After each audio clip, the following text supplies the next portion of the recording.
এরপরে নবীজি বললেন, এই স্বামীরা, তোমরা তোমাদের স্ত্রীদেরকে এই শিক্ষা দেবে, তারা যেন কোনোদিন মাথার বালিশ, কি বলেন, মাথার বালিশ তারা যেন কোনোদিন দুটো ব্যবহার যেন না করে। স্বামী একটা বালিশ, স্ত্রী একটা বালিশ, এই রকম দুজনে দুটো বালিশে মাথা রেখে ঘুমাবে না। স্বামী স্ত্রী যখন ঘুমাবে একটি মাত্র লম্বা বালিশে মাথা রেখে ঘুমাবে। স্বামী স্ত্রী যদি এক বালিশে মাথা রেখে ঘুমায়, আল্লাহর রহমত, মহব্বত, ভালোবাসা আল্লাহ বাড়িয়ে দেবে। এসব তো শোনেন। চলো, আচ্ছা, এখানে যারা মেয়ের বিয়ে দিয়েছেন তারা শ্বশুর হয়েছেন, ঠিক না বেঠিক? বলুন না, কথা বলুন। যারাই মেয়ের বিয়ে দিয়েছেন তারা শ্বশুর হয়েছেন। আর নবীজি তার মেয়ে ফতেমাকে হযরতে আলীর সঙ্গে বিয়ে দিয়েছিলেন, তাহলে নবীও একদিকে শ্বশুর হয়েছেন, ঠিক না বেঠিক? তাহলে আপনারাও শ্বশুর, নবীজিও শ্বশুর। চলো, এই দুই শ্বশুরের কতটা পার্থক্য দেখুন, আসমান আর জমিন পার্থক্য। আপনি আপনার মেয়েকে যখন শ্বশুর বাড়ি পাঠিয়েছিলেন, কি কি দিয়ে পাঠিয়েছিলেন, কি কি বলে পাঠিয়েছিলেন? আর নবীজি তার মেয়ে ফতেমাকে শ্বশুর বাড়ি পাঠিয়েছিলেন, কি কি দিয়েছিলেন আর কি কি বলেছিলেন? দয়া করে একটু শুনে যান। আগে আমাদেরটা বলি। আমরা আমাদের মেয়েদের কি করেছি? খাট, গদি, ড্রেসিং টেবিল, আলমারি, খাটের সঙ্গে দুটো ছোট ছোট মাথার বালিশ আর বিশাল বড় একটা ঠ্যাং বালিশ দিয়েছি, ইত্যাদি। আর মেয়েকে, আর নবীজি কি দিয়েছিলেন ফতেমাকে দেখি, শুনে নিন। মা ফতেমাকে নবীজি দিয়েছিলেন দুটো জামা। কটা কটা কটা? দুটো জামা, একটা খেজুর পাতার চাটাই, একটা কম্বল, একটা পানির কলসি, একটা জাঁতা, সুবুরি কাটা জাঁতা নয়, গম ভাঙানো জাঁতা। জাঁতা বলিছি বলে অনেকে পান খড়গুলো মনে মনে ভাবছে সুবুরি কাটা জাঁতা না। এবারে আসছি, আর কি দিয়েছিলেন? একটা চামড়ার বালিশ। কটা কটা কটা? একটা চামড়ার বালিশ। কেন? স্বামী স্ত্রী এক বালিশে মাথা রেখে ঘুমালে আল্লাহর রহমত, মহব্বত, ভালোবাসা আল্লাহ বাড়িয়ে দেয়। চলো, এবারে আসছি, নবীজি আপনি আপনার মেয়েকে কি বলে শ্বশুর বাড়ি পাঠিয়েছিলেন? মেয়েটি যেদিন শ্বশুর বাড়ি যাচ্ছিলেন, জীবনের প্রথম বরের গাড়িতে ওঠার আগে মেয়েটি তার ভাই বোনের গলা জড়িয়ে কেঁদেছে, মায়ের গলা জড়িয়ে কেঁদেছে, সর্বশেষে এসে বাপের গলা জড়িয়ে কাঁদে, ঠিক না বেঠিক? বাপ তখন কি বলে সান্ত্বনা দেন আপনারা? কাঁদিসনি মা, কাঁদিসনি, আমরা কাল সকাল সকাল যাচ্ছি, ঠিক না বেঠিক? এটাই তো বলেন। আর নবীজি কি বলেছেন শুনুন, চমকে যাবেন। আমার মা বোনেরা সব শুনছে, হ্যাঁ, মা বোনেরা শুনে নিন। নবীজি কি বলেছিলেন? নবীজির বেটি ছোট মেয়ে ফতেমা যখন শ্বশুর বাড়ি যাচ্ছিলেন, আলীর বাড়িতে জীবনের প্রথম যাচ্ছেন, নবীকে ফতেমা বলছেন, আব্বা জান, আজ আমি শ্বশুর বাড়ি যাচ্ছি, মা তো বেঁচে নেই, আপনি আমার আব্বা, আপনি আমার মা, আজ শ্বশুর বাড়ি যাচ্ছি আব্বা, কিভাবে চলবো আপনি বলে দিন। নবীজি একটা কথা বললেন, মা বোনেরা শুনুন, একটা কথা বললেন, ফতেমা, ফতেমা, আলীকে দ্বিতীয়বার ডাকতে যেন না হয়। কি বললো? কি বললো? আলীকে দ্বিতীয়বার ডাকতে যেন না হয়। তার মানে কি? এক ডাকে সাড়া দেবে, এক ডাকে সাড়া দেবে। তো মা ফতেমা বললেন, জি আব্বা যান, আমি স্মরণ রাখবো কথাটা মরণ পর্যন্ত। ব্যাস, মা ফতেমা যতদিন বেঁচে ছিলেন হযরতে আলীর এক ডাকে সাড়া দিতেন। একদিনের একটা ছোট্ট ঘটনা শুনে নিন, চমকে যাবেন। দেখুন, হযরত আলী একদিন নবীজির দরবার থেকে বাড়ি আসছে, অনেক রাত হয়ে গেছে, হাসান হুসাইন বাড়িতে আছে, বাচ্চা বাচ্চা ছেলে। হযরত আলী রাস্তা দিয়ে আসছে আর মনে মনে ভাবছে, হেস, আজকের এত রাত করে ফেললাম, ঠিক হলো না। ফতেমা জেগে আছে, হাসান হুসাইন বাচ্চা দুটো আছে। লজ্জিত ভাবে এসেছে বাড়িতে, এসে দরজায় ওই বালাটা আস্তে করে নাড়া দিচ্ছে, দিয়ে হালকা আওয়াজে ফতেমা একবার ডেকেছে, সঙ্গে সঙ্গে মা ফতেমা লাব্বাইক বলে দরজা খুলে দিয়েছে। তখন হযরত আলী বলছে, ফতেমা কিছু মনে করো না, আজকের একটু রাত হয়ে গেছে, জানো রাত হয়ে গেছে, কিছু মনে করো না, আর কাল থেকে আমার জন্য জেগে বসে থাকবে না, তুমি খেয়ে নেবে, হাসান হোসেনকে খাইয়ে দেবে, তোমরা তিনজনে খেয়ে ঘুমিয়ে যাবে, আমি নবীজির দরবার থেকে যখন আসবো এসে খাওয়া দাওয়া করে ঘুমাবো। কথাটা শোনার পরে মা ফতেমা কি বলেছিল জানেন? শুনে নিন আমার মা বোনরা, ভালো করে শুনে নিন। মা নবীজির বেটি ফতেমা কি বলেছিলেন শুনে নিন। এটা হলো আমার মায়ের স্বভাব, বাপের অর্ডার। মায়ের স্বভাব, বাপের অর্ডার। হযরত আলী চমকে গেলেন, আচ্ছা মায়ের স্বভাব বাপের অর্ডারটা কি? তা বলছে, আমার মা খাদিজা, আমরা হলাম 7 ভাই বোন। ক ভাই বোন? নবীর 7টা ছেলে মেয়ে, 3টে পুত্র সন্তান, 4টে কন্যা সন্তান। তো আমরা হলাম 7 ভাই বোন। 3 ভাইকে আল্লাহ বাল্যকালে ডেকে নেয়, 4 বোন জয়নাব, রুকাইয়া, উম্মে কুলসুম, আমি ছোট মেয়ে ফতেমা। আমি ফতেমা আমার মা খাদিজাকে আমি নিজে চোখে দেখেছি, আমি নিজে চোখে দেখেছি আমার মাকে। কি? আমার মা আমাদের 4 বোনকে খাইয়ে শুইয়ে দিয়ে আমার মা খাদিজাকে দেখেছি আব্বাজান যতক্ষণ না বাড়ি ঢুকতেন ততক্ষণ পর্যন্ত ঘুমানো তো দূরের কথা, খেতেন না, দরজা লাগিয়ে দাঁড়িয়ে দাঁড়িয়ে আল্লাহর কোরআন তেলাওয়াত করতেন, আল্লাহ আল্লাহর জিকির করতেন। যত রাত হোক না কেন আমার আব্বাজান যখন বাড়ি ঢুকতেন, আব্বাজান খালি একবার ডাকতেন, একবার খাদিজা বলে ডাকতেন, একবার খাদিজা বলে ডাকতেন, সঙ্গে সঙ্গে আমার আম্মাজানকে দেখেছি লাব্বাইক ইয়া রাসূলুল্লাহ বলে দরজা খুলে দিতেন। এই অভ্যাসটা আমি মায়ের থেকে শিখে নিয়েছি। আপনার মেয়ে আপনার জামাইয়ের জন্য করে, আসলে আপনার বউ তো আপনার জন্য করে না, তা আপনার মেয়ে করবে কি করে? ডাইসটাই তো খারাপ, ডাইসটাই তো খারাপ।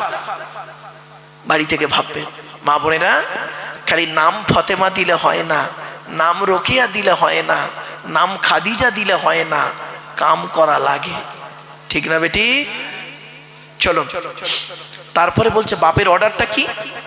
বলছে যেদিন আমি আপনার বাড়িতে আসি সেই দিন আমার আব্বাজান বলেছিলেন আলীকে দ্বিতীয়বার ডাকতে যেন না হয়, তা আমি মরণ পর্যন্ত চেষ্টা করে যাব আপনার এক ডাকে সাড়া দিতে। জোরে বলুন সুবহানাল্লাহ। আমার মায়েরা বোনেরা, স্বামী কি জিনিস, স্বামী কি জিনিস সেই দিন বুঝতে পারবেন যেদিন স্বামী আপনার পৃথিবী ছেড়ে চলে যাবে। বাপের বাড়িতেও ঠাঁই নেই, ছেলের ঘরেও আশ্রয় নেই, মেয়ের ঘরেও জায়গা নেই, স্বামীর বাড়িটাই হলো তোমার বাড়ি। মনে রেখো, স্বামীকে গালি দিয়ে, স্বামীকে অপমান করে তুমি শান্তি থাকতে পারবে না। শুনে নিন, একজন পুরুষ 4 জনকে খুশি করলে জান্নাতি। হে পুরুষ, তুমি তোমার রব আল্লাহকে খুশি করো, অর্থাৎ কোরআন মোতাবেক জীবনযাপন করো। 2 নাম্বার, হে পুরুষ তুমি তোমার নবীকে খুশি করো, হাদিস মোতাবেক জীবনযাপন করো। 3 নাম্বার, পুরুষ তুমি তোমার জন্মদাতা বাপকে খুশি করো। 4 নাম্বার, পুরুষ পেটে ধরা মাকে খুশি করো। এই 4 জনকে যদি খুশি করতে পারে কোনো পুরুষ, সে জান্নাতি। আর একজন নারী 3 জনকে খুশি করলে জান্নাতি। হে নারী, তুমি তোমার রব আল্লাহকে খুশি করো। হে নারী, তুমি তোমার নবীকে খুশি করো, নবীর হাদিস মোতাবেক জীবনযাপন করো। 3 নাম্বার, হে নারী, তুমি তোমার স্বামীকে খুশি করো। কোনো হকের উপরে কোনো স্বামী যদি তার স্ত্রীর উপরে নারাজ থাকে, আল্লাহ নারাজ হয়ে যাবে। মা বোনেরা বলে যাচ্ছি, শুনে নিন। নবীজি বললেন কয়েক শ্রেণীর নারী হলো জাহান্নামী, নামাজ পড়ে রোজা রেখে কোরআন পড়ে জাহান্নামে যাবে। কয়েক শ্রেণীর নারী, কে কে? এক নাম্বার, ওই নারী যে নারী নামাজ পড়ে রোজা রাখে হজও করেছে, কিন্তু স্বামীর সঙ্গে যখন কথা বলে মেজাজ দিয়ে কথা বলে, ওই নারী নামাজ রোজা ইবাদত কবুল হবে না। দুই নাম্বার হলো, ওই নারীর প্রতি আল্লাহর গজব পড়বে যে নারী স্বামীর দুর্নাম বদনাম অন্যের কাছে করে বেড়ায়। তিন নাম্বার হলো, ওই নারী যে নারী স্বামী থাকতে অন্য পুরুষের সঙ্গে পরকীয়ায় লিপ্ত হয়। চার নাম্বার হলো, ওই নারী যে নারী বিনা কারণে স্বামীর বিছানা ছেড়ে দিয়ে অন্য বিছানায় রাত কাটায়। অনেক মেয়ে ছেলে আছে দেখবেন, স্বামী বুড়ো মানুষ, তার কোনো খবর রাখে না, আর ও করছে কি, ছেলে ছোট ছেলের ঘরে ঘুমায়, নাতিকে নিয়ে ঘুমায়, তাহাজ্জুদের নামাজ পড়ে, কবুল হবে না স্বামী নারাজ থাকলে। পাঁচ নাম্বার, ওই নারী যে নারী তার স্বামীর পরিবারের সঙ্গে খারাপ আচরণ করে। স্বামীর পরিবারকে, স্বামীর বাপ, স্বামীর মা, স্বামীর ভাই, স্বামীর বোন, মা বোনদের বলে যাচ্ছি খবরদার। অনেক মেয়ে ছেলে আছে দেখবেন, স্বামীকে খুব ভালোবাসে, স্বামীর বাপ ভাইয়ের দেখতে পারে না, স্বামীর মানে ভাই বোনকে দেখতে পারে না। ওর বাপ ভাই এলে দেখবেন আদর আপ্যায়ন খুব হয়, আর স্বামীর বাপ ভাই এলে কোনো গুরুত্ব থাকে না। ওই নারী হলো জাহান্নামী নারী।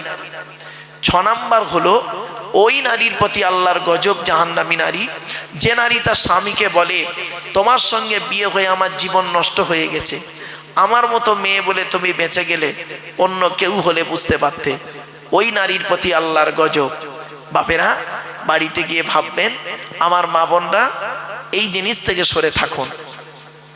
নারীদের সম্পর্কে বলে গেলাম, শুধু তাই নয়, অনুরোধ করে বলে যাচ্ছি, এই কথাগুলো মূল্যায়ন করুন। তাই এক নাম্বার নবী বললেন, কিয়ামতের মাঠে তোমাকে প্রশ্ন করা হবে, স্বামী হিসাবে কতটা দায়িত্ব পালন করেছো, স্ত্রীর কতটা হক আদায় করেছো। শুনে রেখে দিন, স্ত্রীর পিতামাতার গালি দেওয়া হারাম। স্ত্রীর পিতামাতাকে, শ্বশুর শাশুড়ির গালি দেওয়া হারাম। এই কোরআনে আছে 250 রকমের হারাম। কত কত কত? 250 রকমের হারাম আছে, আর 250 রকমের হালাল আছে। তার মধ্যে একটা হারাম কি জানেন? স্ত্রীর পিতামাতার গালি দেওয়া। অনেক সময় কি করেছেন আপনি, মনে আছে, ঈদের দিনে স্ত্রী খাবার তৈরি করতে একটু দেরি করে ফেলেছে বেচারা, আপনি করলেন কি, তাকে ঈদের দিনে মা মাসি তুলে গালাগালি করলেন, মরা বাপটাকে কবর থেকে তুলে আনলেন, মরা মাটাকে কবর থেকে তুলে আনলেন, এনে আপনি গোসল করে নতুন জামা কাপড় পরে আতর সুরমা মেখে ঈদের নামাজ পড়ে ইমাম সাহেবের বুকে বুকে মিলছেন। হ্যাঁ, আপনি ভাবলেন আপনার ঈদের নামাজ কবুল হয়ে গেছে। এত সোজা নয়, এত সোজা নয়, বাড়ি থেকে ভাববেন। এরপরে নবীজি বললেন, তোমরা তোমাদের স্ত্রীদের হক আদায় করো। তুমি নামাজ পড়বে, স্ত্রীকে নামাজের তাকিদ দেবে, স্ত্রীকে রাতের বেলা ঘুম থেকে তুলবে। ছোট্ট একটা উদাহরণ দিচ্ছি, আপনাদের এখানে গ্রামে যে মসজিদ আছে, ফজরের নামাজে কম লোক হয় না বেশি লোক হয়? বলুন না, বলুন। কম হয়। দেখবেন এই জলসা কমিটি পেরে যাবে, কালকেই ফজরের নামাজে লোক ভর্তি হয়ে যাবে। এই জলসা কমিটি পারবে একটা কাজ করলে, বলবো। জলসা কমিটির লোকেরা যদি বলে মাইকে যে আজ থেকে ফজরের নামাজ পড়ার জন্য যদি কোনো স্ত্রী তার স্বামীকে ফজরের নামাজে যদি তুলে না দেয়, ওই স্বামী যদি দ্বিতীয় কোনো মেয়েকে বিয়ে করে, সমস্ত বিয়ে খরচা জলসা কমিটি দেবে।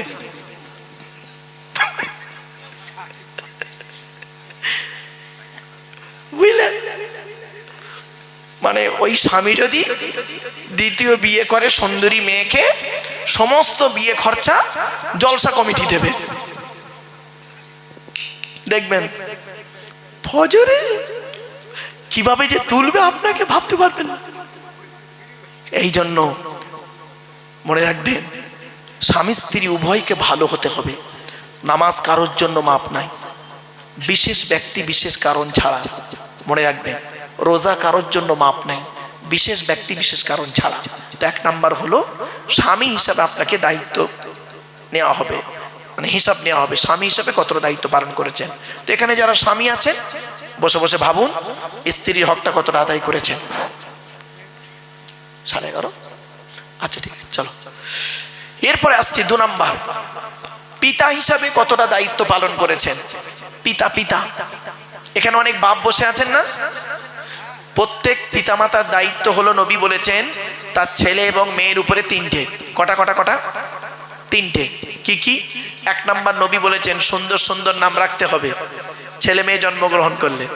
2 নাম্বার নবী বলেছেন ছেলে মেয়ে যখন কথাবার্তা বলতে শিখবে তাকে লেখাপড়া শেখাবে, কোরআনের শিক্ষা দেবে। আর এখানেই মাদ্রাসা মুক্তব হয়েছে, কোরআনের শিক্ষা দেওয়া হয়। 3 নম্বরে বলা হয়েছে কি, যে 3 নম্বরে হচ্ছে ছেলে মেয়ে যখন প্রাপ্তবয়স্ক হয়ে যাবে, যৌবন তাদের যখন ফুটবে, পাত্র পাত্রী দেখে তাদের তাড়াতাড়ি বিয়ের ব্যবস্থা করবে। এখানে অনেক বাম্মা বসে আছেন যারা ছেলে বড় হয়েছে, মেয়ে বড় হয়ে গেছে, বিয়ের প্রয়োজন, বাম্মা বিয়ে দিচ্ছে না। সেই ছেলে মেয়ে যদি ব্যভিচার করে আর ওই পাপের বোঝা ওই ছেলে মেয়ের বাম্মাদের ঘাড়ে পড়বে। কি ভাবলেন? এই জন্য এই যুবক ছেলেরা, ভালোবেসে বিয়ে করা ভালো নয়, বিয়ে করে ভালোবাসা ভালো। ভালোবেসে বিয়ে করা ভালো নয়, বিয়ে করে ভালোবাসা ভালো। একটা হালাল একটা হারাম, তুমিই ঠিক করো কোনটা করবে। শুধু তাই নয়, বিয়ে করলে আল্লাহ খুশি হয়, শয়তান নারাজ হয়। আর জেনা করলে শয়তান খুশি হয়, আল্লাহ নারাজ হয়। তুমি সিদ্ধান্ত নাও কাকে খুশি করতে চাও।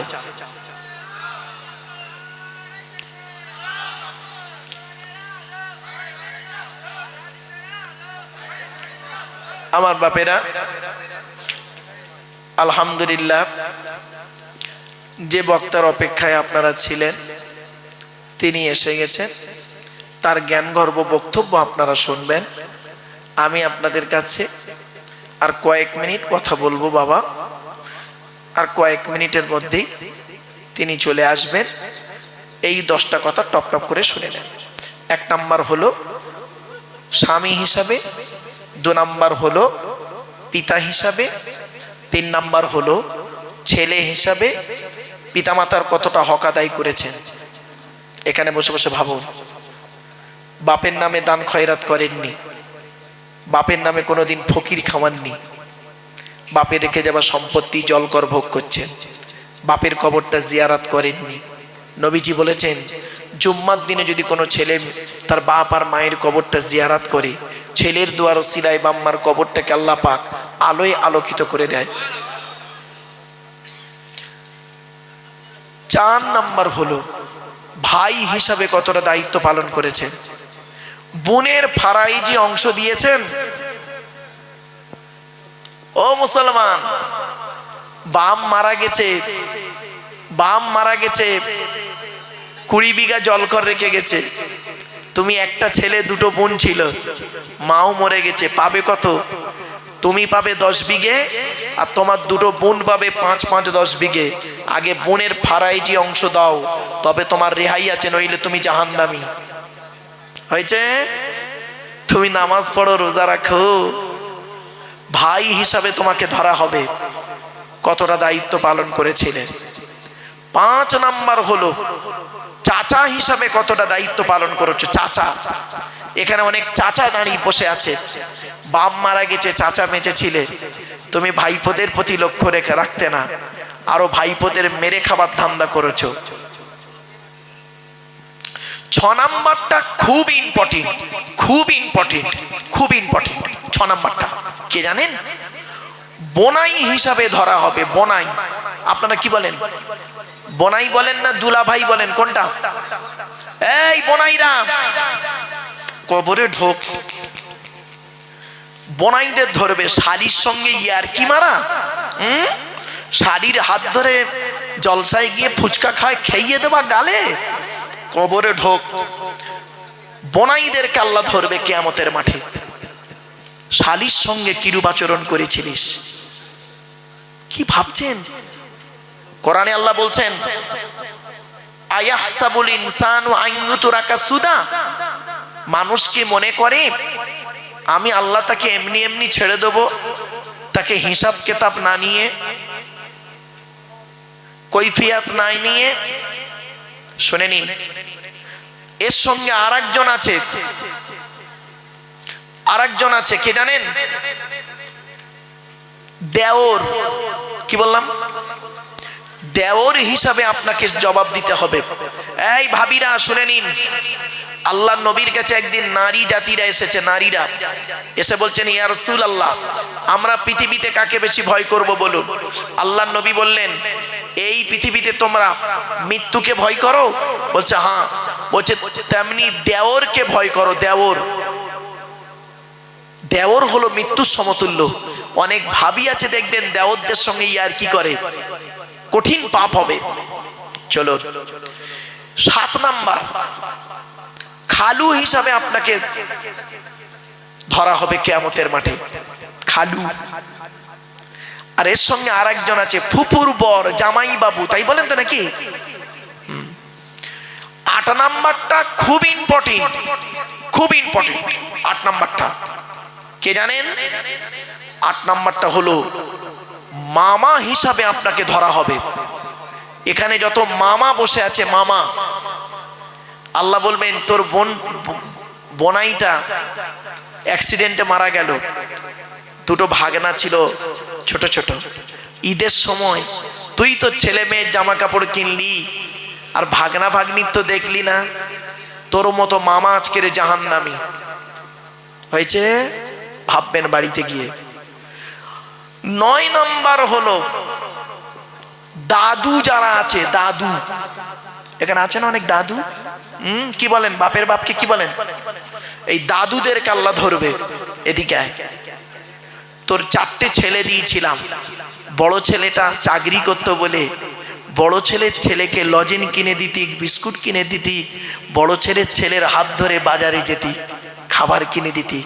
আর ছোট ছেলেটা গরিব, টোটো চালাতো বলে তার ছেলে মেয়েকে তুই দেখতি না, তোর নামাজ রোজা কবুল হবে না, তোর মতো দাদু আজকের জাহান্নামী। 10 নাম্বার হলো নানা হিসাবে ধরা হবে। নানা বোঝেন তো? এখানে অনেক নানা বসে আছেন, এই নানাদেরকে কিয়ামতের মাঠে আল্লাহ ধরবে। তো 4টে মেয়ে দিয়েছিলাম, বড় জামাইটা চাকরি করতো বলে, বড় জামাইয়ের 20 বিঘা জলকার ছিল বলে, বড় জামাই যখন আসতো মেয়ে নিয়ে, বাচ্চা নিয়ে, ভালো ভালো খাওয়াতি। আর মেজো জামাইটা গরিব ছিল বলে মেজো জামাই ছেলে মেয়ে যখন আসতো তাদের প্রতি গুরুত্ব দিতি কিনা, তোর মতো নানা আজকের জাহান্নামী। বাড়িতে গিয়ে ভাববেন, এই 10 জনের বাইরে কেউ আছেন? কি ভাবলেন? 1 নাম্বার স্বামী হিসাবে, পিতা হিসাবে, ভাই হিসাবে, ছেলে হিসাবে, চাচা হিসাবে, বোনাই হিসাবে, দেওর হিসাবে, খালু হিসাবে, জামাইবাবু হিসাবে, মামা হিসাবে, দাদু হিসাবে, নানা হিসাবে। এই 10 দিকের প্রশ্ন আপনাকে করা হবে। অনুরোধ করে বলে যাচ্ছি, বাড়িতে গিয়ে ভাববেন। এই 10টা প্রশ্নের উত্তর আপনারা খুঁজে যদি বের করতে পারেন, সকালবেলা উঠে বলবেন ইনশাআল্লাহ আমি জান্নাতি। আর যদি উত্তর না পান, মরণ পর্যন্ত উত্তরগুলো খুঁজে বের করবেন। এত সহজ ভাবলেন ইসলামকে, এত সহজ ভেবে নিলেন। এজন্য আমি আপনাদেরকে অনুরোধ করে বলে যাচ্ছি, কথাগুলো মাথায় রাখুন। একবার দরুদ শরীফ, আল্লাহুম্মা সাল্লি আলা সাইয়্যিদিনা মাওলানা মুহাম্মদ ওয়া আলা আলি সাইয়্যিদিনা মাওলানা মুহাম্মদ। বাপেরা, আল্লাহর পরিচয় 4টে বলেছি, নবীদের পরিচয় 3টে বলেছি। লাস্ট আলোচনা, আমাদের পরিচয় হলো মাত্র 2টো। কটা? 2টো। কি কি? আল্লাহ কোরআনে বলছেন, ওমাই ইউমিন বিল্লাহি ওয়া ইয়ামাল সালিহা। আল্লাহ বললেন 100% তোরা ঈমান আন আল্লাহর উপরে, আমাদের বিশ্বাসটা 100% আনবো কার উপরে? আল্লাহর উপরে। খেতে গেলে আল্লাহর নাম, শুতে গেলে আল্লাহর নাম, সব সময় আল্লাহকে সাথে রাখবেন। মনে রাখবেন এই পৃথিবীতে আপনার স্ত্রী, ছেলে মেয়ে, ভাই বোন, বন্ধু বান্ধব কেউ আপনার আপন নয়, আল্লাহই হলো আপনার আপন, ঠিক না বেঠিক? আর আপনার রসুল আপনার আপন, বাকি সব পরগবাপ, মরে গেলে সব শেষ, মনে রাখবেন। তাই 1 নাম্বার হলো 100% আপনি আল্লাহকে বিশ্বাস করুন, ভরসা করবেন আল্লাহর উপরে, পৃথিবীর কোনো ব্যক্তি বস্তুর উপরে নয়। আল্লাহ পাক কোরআনে বলেছেন, ইজা আযামতা ফাতাওয়াক্কাল আলাল্লাহ, তুমি যখন কোনো কাজ করতে যাবে পৃথিবীর কোনো ব্যক্তি বস্তুর উপরে ভরসা করবে না, ফাতাওয়াক্কাল আলাল্লাহ, একমাত্র আল্লাহর উপরে ভরসা করবে। ইন্নাল্লাহা ইউহিব্বুল মুতাওয়াক্কিলিন, যারা আল্লাহর উপরে ভরসা করে কাজে নামে আমি আল্লাহ তাদের অত্যন্ত ভালোবাসি। জোরে বলো। একটা ছোট্ট উদাহরণ দিচ্ছি। একটাই রাস্তা, কটা রাস্তা? একটাই রাস্তা, দুটো দল গেল। একটাই রাস্তা, দুটো দল গেল। প্রথম দলটা রাস্তাটা পার হয়ে গেল, আর দ্বিতীয় দলটা রাস্তায় ডুবে মরে গেল। রাস্তাটার নাম ছিল নদীর মাঝখান। দল দুটোর নাম হলো মুসা নবীর দল, ফেরাউনের দল। মুসা নবীর ভরসাটা রাস্তার উপরে ছিল না, ভরসা ছিল আল্লাহর উপর, পার হয়ে গেল। আর ফেরাউনের ভরসাটা আল্লাহর উপরে ছিল না, রাস্তার উপরে ছিল, সৈন্যদের উপরে ছিল, বেটা ডুবে মরে গেল। বাড়িতে গিয়ে ভাববেন ভরসাটা আল্লাহর উপরে, ব্যক্তি বস্তুর উপরে নয়, ভরসাটা আল্লাহর উপর রাখুন। এই জলসা কমিটি, জলসা যখনই দেবেন ভরসা রাখবেন আল্লাহর উপরে। কার মাধ্যমে কোথায় কি হবে আল্লাহ পাক ঠিক করে রেখেছেন, ঠিক না বেঠিক? অনুরোধ করে বলে যাচ্ছি। 2 নাম্বার আল্লাহ বললেন ওয়ায়ামাল সলিহা, পৃথিবীতে যতদিন বাঁচবে ভালো ভালো কাজগুলো করবে, লোকের গোঁজা মেরে মেরে বেড়াও না, ভালো ভালো কাজগুলো করবে। মানুষের উপকার করতে না পারলে ক্ষতি করতে যেও না। আল্লাহ ছাড় দেয়, ছেড়ে দেয় না। আল্লাহ ছাড় দেয়, ছেড়ে দেয় না, কথাটা মাথায় রাখুন। আল্লাহ বলছেন মানা আমিনা সালিহাম মিন যাকারিন আও উনসা ওয়া হুয়া মুমিনুন ফালানুহইয়ান্নাহু হায়াতান তাইয়্যিবা। 14 নম্বর পারা 17 নম্বর পৃষ্ঠার একেবারে 8 নম্বর লাইন, সূরার নাম সূরা নাহাল। আল্লাহ বলেন যে ব্যক্তি 100% আল্লাহকে বিশ্বাস করবে, ভালো ভালো কাজগুলো করবে, বেটা ছেলে হোক আর মেয়ে ছেলে হোক, ওয়া হুয়া মুমিন, সে হবে মুমিন, ফালানুহইয়ান্নাহু হায়াতান তাইয়্যিবা, পৃথিবীতে আল্লাহ পাক রব্বুল আলামিন শান্তি সম্মানের সহিত জীবন যাপন করাবে। 100% ঈমান আনুন আর ভালো কাজ করুন। এইরকম একজন লোকের নাম বলে যাচ্ছি, ফুরফুরার জমিনে ছিলেন, একেবারে শেষবারে বিদায় নিলেন আমাদের কাছ থেকে মুফতি আজম মেজলা হুজুর পীর কেবলা রহমাতুল্লাহ আলাইহি। কি ভাবলেন? খুব বড় আল্লাহর ওলি ছিলেন, খুব বড় আলেম ছিলেন।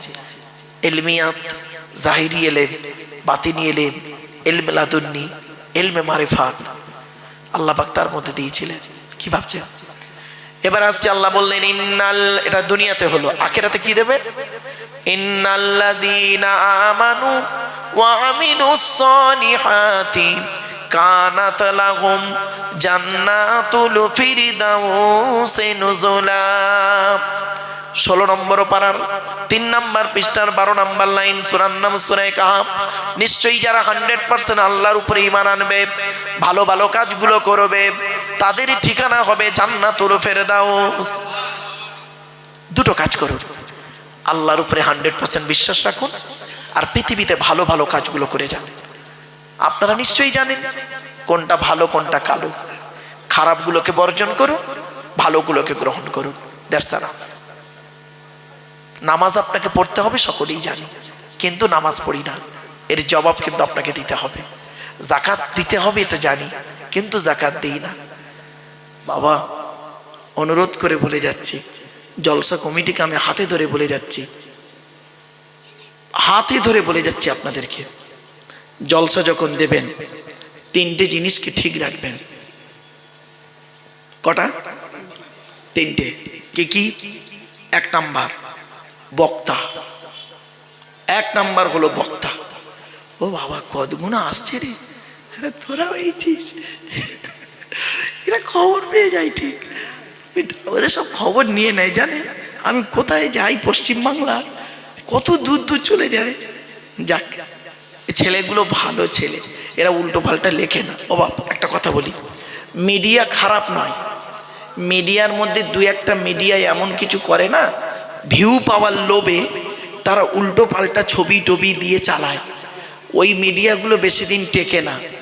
আর সত্যিকারের যদি এরা আল্লাহর কোরআন প্রচার করার জন্য মিডিয়াগিরি করে, যারাই করবে আল্লাহ তাদের মিডিয়াতে বরকত দেবে, ঠিক না বেটি? আর যারা ওই ভিউ পাওয়ার লোভে করবে তাদের ঠিক আল্লাহ কোন দিন কি করে দেবে আল্লাহ ভালো জানে। চলো বাপ এগোচ্ছি, এই সাইড করে লাগা, আমি একটু এদের একটু যেন দেখতে পাই। বাপ ঠিক আছে চলেন। এক নাম্বার জলসা যখন দেবেন তিনটে জিনিসকে ঠিক রাখবেন। এক নাম্বার বক্তা, খুব ভালো করে শুনে নিন। এক নাম্বার বক্তা, কি বললাম? বক্তা। দু নাম্বার কমিটি, কি বললাম? কমিটি। তিন নাম্বার শ্রোতা। শ্রোতা। চলো, বক্তার কি দেখবেন? বক্তার দুটো জিনিস দেখবেন, খুব ইম্পর্টেন্ট। বক্তার দুটো জিনিস দেখবেন। এক নাম্বার দেখবেন বক্তাটি সত্যিকারের আলেম কিনা। কি বললাম? সত্যিকারের আলেম কিনা বক্তাটা দেখবেন এক নাম্বার। বক্তাটা সত্যিকারের আলেম কিনা দেখবেন, এডুকেটেড পারসন কিনা, শিক্ষিত মানুষ কিনা, এক নাম্বার। শুধু ডিগ্রি থাকলে হবে না, বক্তাটির আমল আছে কিনা। হয়েছে? বক্তাটা 5 ওয়াক্ত নামাজ পড়ে কিনা, বক্তাটা রমজান মাসে রোজা রাখে কিনা, বক্তাটার বাম্মার ভাত দেয় কিনা, বক্তাটা তার ছেলে মেয়ের দায়িত্ব পালন করে কিনা, বক্তাটা তার ভাই বোনের সঙ্গে সুসম্পর্ক রাখে কিনা, বক্তাটা তার প্রতিবেশীর সঙ্গে ভালো সম্পর্ক রাখে কিনা, বক্তাটার চরিত্রটা ঠিক আছে কিনা। এটা বুঝতে পারছেন? বক্তাটা কোনো নেশা ভান করে কিনা। এ কথাটা কেন বললাম শুনে নিন। বাবা আমি 1994 সাল থেকে বাস করছি 2025, 31টা বছর কেটে গেল আমার। ভারতবর্ষ, নেপাল আর বাংলাদেশ, 3টে দেশ মিলে কত বক্তা আছে না, বিড়ি সিগারেট খায়, বিড়ি সিগারেট খায় এই পশ্চিম বাংলায়, নাম জিজ্ঞেস করবেন না। আর পান, তেরেঙ্গা, খৈনি, গুটকা, শান্তি, অশান্তি, বিমল, সিগনেচার, শিবজর্দা, ষাটজর্দা আর কি আর সব কিছু আছে না, খৈনি, গুল, ও তো বলে কাজ নেই। শুনে নিন, কুল্লু মুস্কিরিন হারামুন, প্রত্যেকটা নেশাদ্রব্য জিনিস যেটা মস্তিষ্কের বিক্রি ঘটায় সেটা হলো হারাম। পৃথিবীর একটা আল্লাহর ওলির নাম বলুন তো দেখি যিনি নেশা করতেন। পাবেন? পাবেন না। একটাই নেশা তাদের ছিল, আল্লাহর ভালোবাসা, নবীর আনুগত্য করা, ঠিক না বেটি? নবীর আনুগত্য করা, আল্লাহর ভালোবাসা, এই তাদের নেশা। চলে তো এক নাম্বার হলো বক্তাটা আলেম কিনা, 2 নাম্বার বক্তাটির আমল আছে কিনা। ও বাবা কত বক্তা আছে 5 ওয়াক্ত নামাজ পড়ে না, কত বক্তা আছে রমজান মাসে রোজা রাখে না, কত বক্তা আছে বাম্মার ভাত দেয় না। কি ভাবছেন পীর সাহেব মৌলভী সাহেব ভাবছেন? আপনি মনে করেছেন কি পীর সাহেবের বেটা বলে কি অনেক কিছু হয়ে গেছে? এটা ভুল ধারণা আপনার। আপনি ভাবছেন কি অমুক বক্তার ছেলে বলে কি ফেরেশতা হয়ে গেছে? দুধ থেকে না ওই শিমুল তুলোর ফুলটা লাল টকটক করে গো বাবা। শিমুল তুলোর ফুল বোঝেন? গায়ে কাঁটা কাঁটা থাকে গাছটার, দুধ থেকে শিমুল তুলোর ফুলগুলো লাল টকটক করে, কাছে গেলে দুর্গন্ধ বেরোয়। আর ছোট্ট বেল ফুলটা দুধ থেকে দেখা যায় না, কাছে গেলে খুশবু বেরোয়। তো শিমুল তুলোর ফুল হয়ে লাভ নেই, ছোট্ট বেল ফুল হন, ওতেই যথেষ্ট। কিছু বুঝতে পারছেন কথা? এবার চলো, এক নাম্বার হলো বক্তা। আমি বলিনি, নবী কি বলছে এবার দেখি। আল্লাহ নবী বললেন, কোন আলিমান, কোন আলিমান, হাক্কানি আলেম হও, হাক্কানি আলেম হও। হাক্কানি আলেম হতে পারোনি, ঠিক আছে, আও মুতাআল্লিমান, হাক্কানি আলেমের ছাত্র হও, তাও সুযোগ পাওনি, ঠিক আছে, আও মুস্তামিয়ান, হাক্কানি আলেমরা যেটা বলে মনোযোগ সহকারে শ্রবণ করো, আমল করো, তাও সুযোগ পাওনি, ঠিক আছে, আও মুহিব্বান, হাক্কানি আলেমদেরকে অন্তর দিয়ে ভালোবাসো, ওয়ালা তাকুন খামিসান ফাতুহলিকু, 5 নাম্বারটা হতে যেও না, তাহলে ক্ষতিগ্রস্ত হয়ে যাবে। নবীজি প্রথমে কি বললেন, কোন আলিমান, হাক্কানি আলেম হও। আমরা এমন মানুষ,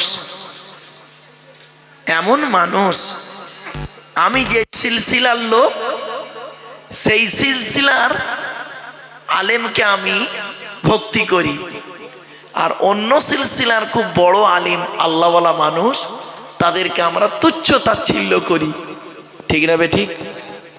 খবরদার করবেন না। এই উত্তর 24 পরগনায় খুব বড় বড় আলেম আছে, হাক্কানি আলেম, তারা যোগ্য আলেম, আপনারা তো তাদের মূল্য দেন না, মূল্য দেন না, মূর্খগুলোকে এনে স্টেজে তুলে দেন। হাক্কানি আলেমদেরকে ওয়াজ শোনো, কোরআন শোনো, হাদিস শুনুন, হাক্কানি আলেমের কাছে বসুন। নবীজি বলেছেন, আমি বলিনি, কোন আলিমান, হাক্কানি আলেম হও।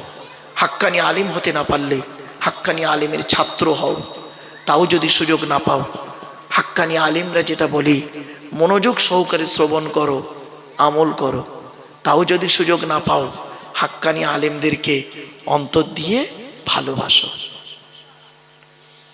নবী কিন্তু এটা বলেনি কোন অলিয়ান, তুমি অলি হও, না অলির ছাত্র হও, বলেন আলেম হও। তোমরা তো বাবা পীর সাহেবকে খুব গুরুত্ব দাও, পীর সাহেব মূর্খ, লেখাপড়া জানে না, তাকে খুব গুরুত্ব দাও, আর আলেমদেরকে বেইজ্জতি করো। কিয়ামতের মাঠে তোমাদের অবস্থা কি হবে আল্লাহ ভালো জানে। খবরদার নয়, পীর সাহেব যদি আলেম হয় তাহলে ঠিক আছে, আলেম পীর যথেষ্ট ভালো। কি বুঝলেন? পীরের বিরোধী আমি নই বাবা, পীরকে নিয়ে গবেষণা করা মানুষ আমি, আমাকে পীরের আলোচনা আমারে শোনাতে যাবেন না। অলি সম্পর্কে গবেষণা আমি করা মানুষ। আচ্ছা, ছোট্ট একটা উদাহরণ দিই। আপনারা তাকবীর দিতে দিতে বলেন না? আমরাও বলি, কেন আপনারা বললে আবার আমাকে আবার বলবে উনি মনে হয় আহলে হাদিস, তবলিগ, লামাযহাবি, বেরেলি। কেন? মূর্খ তো, লেখাপড়ার জ্ঞান কম। এখন যেই বলবো আপনারা বলেন, ওরা উল্টা ইউটিউবরা আবার কাটিং করবে, করে আবার কিছু মূর্খ মৌলবি, না মূর্খ মৌলবি, তারা আবার কাটিং করে ওটাকে আবার ফতোয়া মারবে। কিরম জানেন? ও দেখেছো, বললো আপনারা বলেন, কেন উনি বলেন না, তাহলে উনি কি অন্য দলের? যাই বলি, আমরা বলি, কি বলি?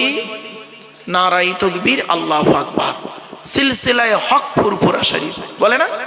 আরে ভাই বলুন না, তো সিলসিলায়ে হক বলেন কেন? কি হক আছে ওর মধ্যে? এখন যদি কোনো লোক আলেম যদি আপনাকে প্রশ্ন করে যে আপনি যে বললেন সিলসিলায়ে হক ফুরফুরা শরীফ, তোর মধ্যে হকটা কি দুটো বলো তো দেখি ভাই। হয়ে গেছে, হকটা কি বলো? দুটো বলবো, দুটো বলবো। হ্যাঁ শোনেন, দাদা হুজুর কেবলাকে নিয়ে আমার গবেষণা, বাস্তবটাই বলছি শুনুন। হক কেন বলি আমরা, হক ফুরফুরা সিলসিলা কেন বলি? আগে কোরআন থেকে বলি, হাদিস থেকে এসে দাদা হুজুরে যাব। আগে আমি দাদা হুজুরের কথা বলবো না, শুনে নিন। আপনাদের চোখে তো আমি একজন বেরেলি, তবলিগ, আহলে হাদিস আলেম, আল্লাহ ভালো জানে আমি কি, আপনারা জানেন না কেন?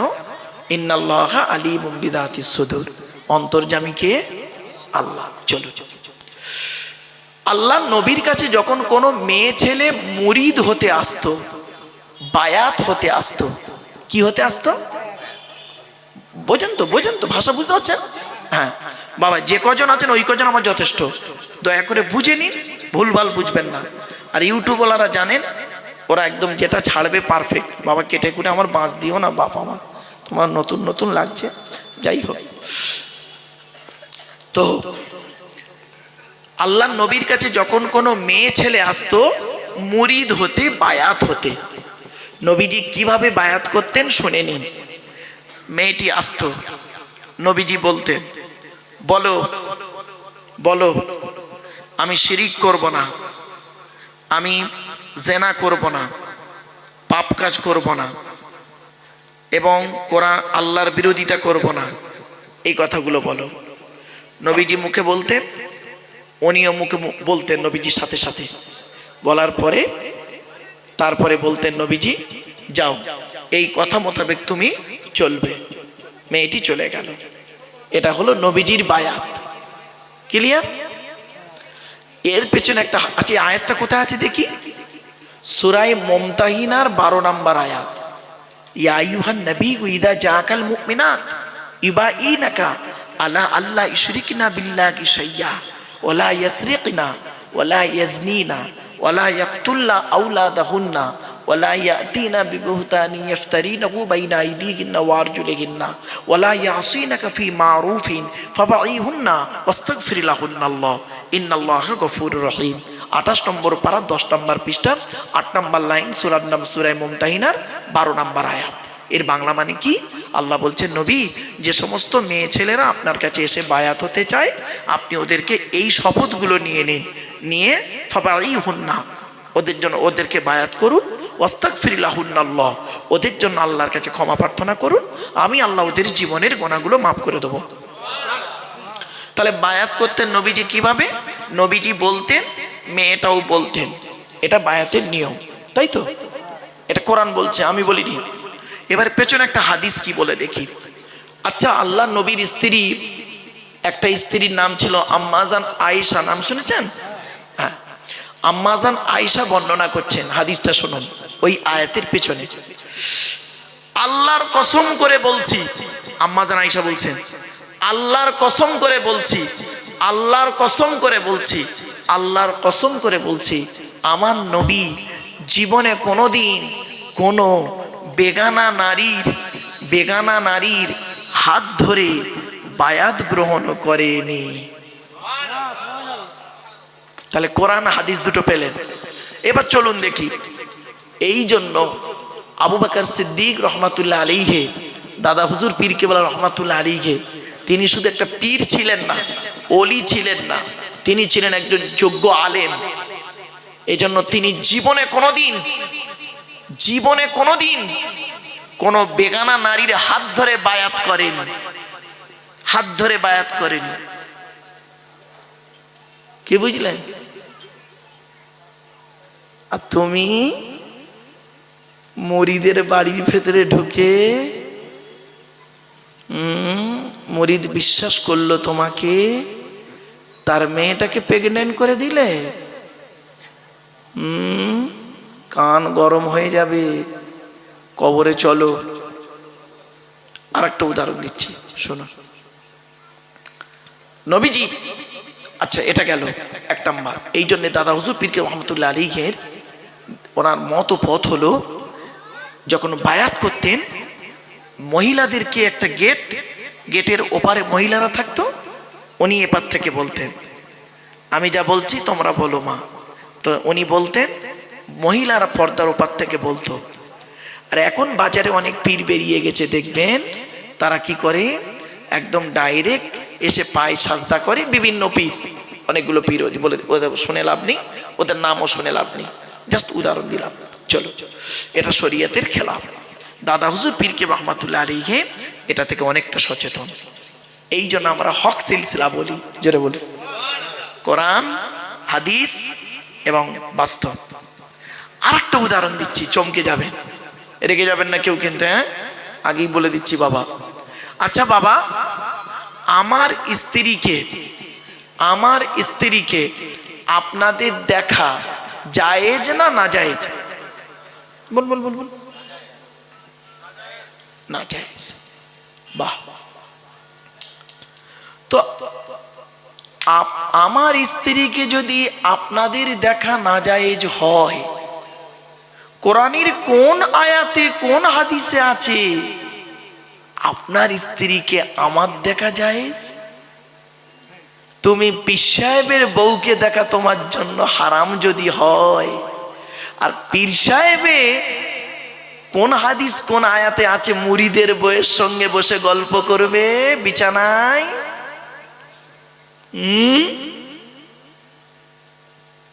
এই কোরআন জানিয়ে দিয়েছে, হাদিস জানিয়ে দিয়েছে। দাদা হুজুর পীর কেবলা রহমাতুল্লাহ আলাইহির জীবনীতে এই জিনিস পাবেন না। কি বুঝলেন? সেই জন্য দাদা হুজুর পীর কেবলা রহমাতুল্লাহ আলাইহি সিলসিলার মত পথটা না খুব একইভাবে কনসাস, এই জন্য হক সিলসিলা বলি। রোজা রাখতে হবে জানি, কিন্তু রোজা রাখি না, এর জবাব দিতে হবে। এজন্য চোখ দুটো বন্ধ হয়ে গেলে সব শেষ। বাপেরা, আমার পরবর্তী বক্তা এবারে আসবেন। দেখতে দেখতে আপনাদের কাছে 11:30 করে ফেলেছি। বাপ আসুন একটু রাসূলের সামনে একটু দাঁড়িয়ে একটু সালাত ও সালাম পাঠ করবো। ইয়া নবী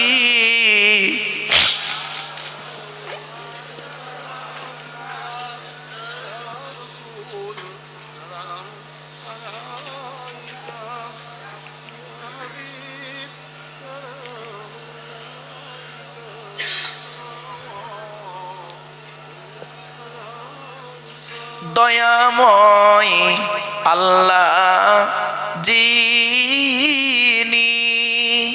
কি নিয়ামত পাঠালেন তিনি, চিনিল না মক্কাবাসিনী, চিনিল বনের হরিণী। ইয়া নবী সালামুন আলাইকা, ইয়া রাসূল সালামুন আলাইকা, ইয়া হাবিব সালামুন আলাইকা, সালাওয়াতুল্লাহ। ইয়া নবী সালাম লাউ আমার, ইয়া রাসূল সালাম লাউ সবার, ইয়া হাবিব সালাম লাউ এই জলসার আমরা জি নাদান গুনাহগার। ইয়া নবী সালামুন, ইয়া রাসূল সালামুন আলাইকা, ইয়া হাবিব সালামুন আলাইকা, সালাওয়াতুল্লাহ আলাইকা। সকলে গায়ে গায়ে বসে যান। একবার তাকবীর দেন, নারায়ে তাকবীর, নারায়ে তাকবীর। জনাব মাওলানা সিবগাতুল্লাহ সাহেব, জনাব মাওলানা সিবগাতুল্লাহ সাহেব, নারায়ে তাকবীর।